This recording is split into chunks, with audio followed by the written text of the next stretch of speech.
So hey guys, welcome to another Warframe video, and today we're going to take a look at a molecular prime build for Nova Prime. Now, the defensive part of this build is not set in stone. You can swap it around based on personal preference, and I will explain it once I get to it. And I'm saying this because every now and then there is that one person that comes in, looks at the build for 1 second and goes, nope, and either leaves or leaves an angry comment about something that I explain in the video later on, alright? So with the less expensive setup, you're going to add 2 Ds, and with the more expensive setup, you're going to add 2 Ds and a dash. Now for the aura, you can use both energy siphon and corrosive projection. It doesn't really matter. It's mostly dependent on what focus school you're using. So if you're using Xenoric, you can run with corrosive projection and it's going to be fine because you're going to have more than enough energy from the passive. But if you're not running with it, you may want to go with energy siphon so you have enough energy to cast molecular prime more often.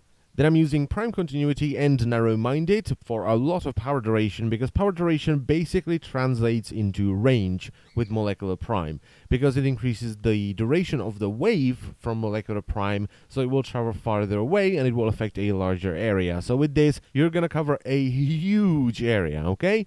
Now, I know I'm using a lot of power strength and I'm going over the slow cap on Molecular Prime, but this isn't a traditional Solova build, okay? And I will show you a more traditional Solova build in a minute, alright? So please don't shout at me in the comments just yet. So I'm using Transient Fortitude, Power Drift, and Intensify. And even though this does go over the slow cap, the damage you get from the explosion of Molecular Prime can utilize more than 145% power strength. And in my honest opinion, the damage of Molecular Prime should not be underestimated, because the explosions can cascade, and with this build you're going to do somewhere around 1500 damage per one single explosion. Then I've added Stretch to balance out Narrow-Minded, because even though power duration affects the range of the initial wave, power range still affects the explosion radius, so without Stretch you won't really see too many cascading explosions, especially with factions that like to spread out and take cover like Grenier, Corpus, or the Corrupted. And that's really bad, because Molecular Prime can do some serious damage if you get a bunch of enemies clumped up together and you can trigger one of these cascading explosions. Next on the list we have Streamline for some power efficiency, so Molecular Prime isn't as expensive. And I prefer it to Fleeting Expertise because it doesn't kill duration. And finally we move on to the defensive part of this build. Now personally, I really like running both Redirection and Vitality, because even though you slow the enemies down to a point where they can't keep up with your movement and their attack speed will be significantly reduced, you cannot dodge all the bullets in the world, so you will still get hit sort of every now and then. But if you think Vitality is an overkill, you can easily swap it out for Flow. And with Flow, you're going to have much bigger energy reserves, which is excellent for people who are not running the Xenoric Focus School and don't have ridiculous energy regeneration.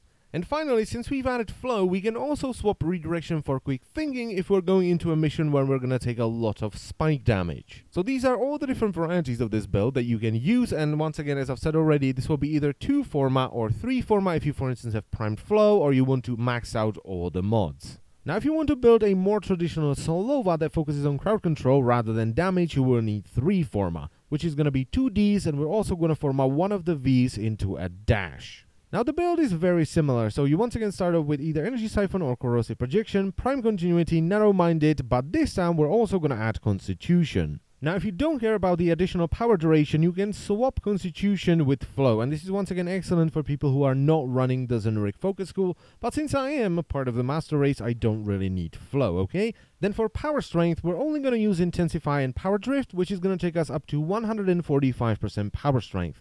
And this is the cap of slow on Molecular Prime, alright?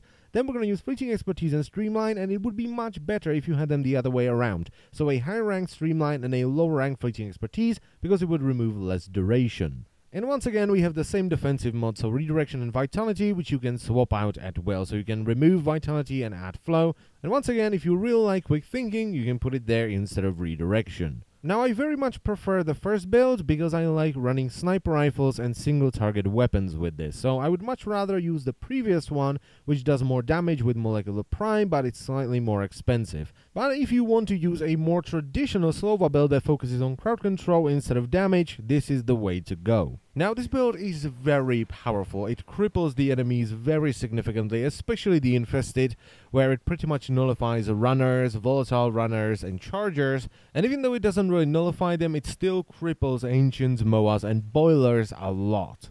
And even though it's not as effective versus the other factions, so the Corpus, Grenier, and Corrupted, it's still very effective. Because first of all, you still have enemies like Butchers, Power Fists, Scorpions, and Prot Crewmen, which will be pretty much nullified once again, just like Chargers and Runners. And second of all, the lowered movement speed also means that the enemies can't take cover very quickly, so they will be out in the open for longer periods of time. And the lowered attack speed is excellent, especially versus enemies that do a lot of damage like Bombards and Heavy Gunners. And let's not forget that enemies hit by Molecular Prime have their molecular structure destabilized and they take increased damage. And this helps your weapon damage a lot, and will keep your weapons relevant in endless runs for much longer. And finally, if you manage to trigger one of the cascading explosions, you can also do a lot of damage and you can clear an entire room filled with enemies if they are close to each other. So with this build, you are increasing the damage everyone in your party does, you have a ton of crowd control, and you can also do a serious amount of damage. And let's not forget that this build is also a ton of fun to play with. I have a lot of fun while running around on Nova Prime. It's just fun to shoot an enemy and watch him explode. Then the surrounding enemies explode, then the enemies around them explode, and you see this beautiful display of carnage right in front of you. And it's just a ton of fun to watch. And one more thing that people often overlook with Molecular Prime is that it makes weapons like sniper rifles or weapons like Sybaris much more viable in horde missions.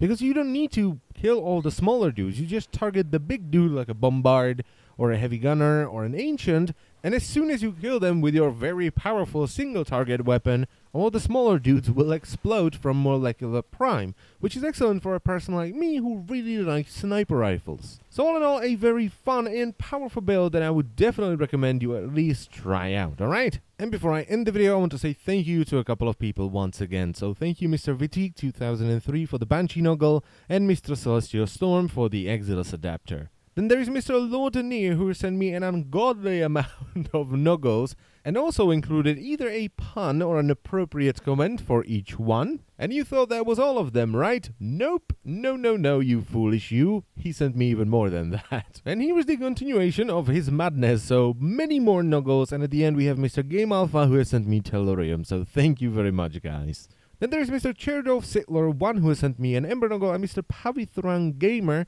who has sent me a Lotus Noggle, so thank you very much once again. And yes, that's still not it, we still have Mr. Agno 3317, who has sent me an Uru Sugatra, so thank you very much to everyone, I really appreciate all the gifts, and that's it for the video, so I thank you very much for watching once again, and I will see you next time.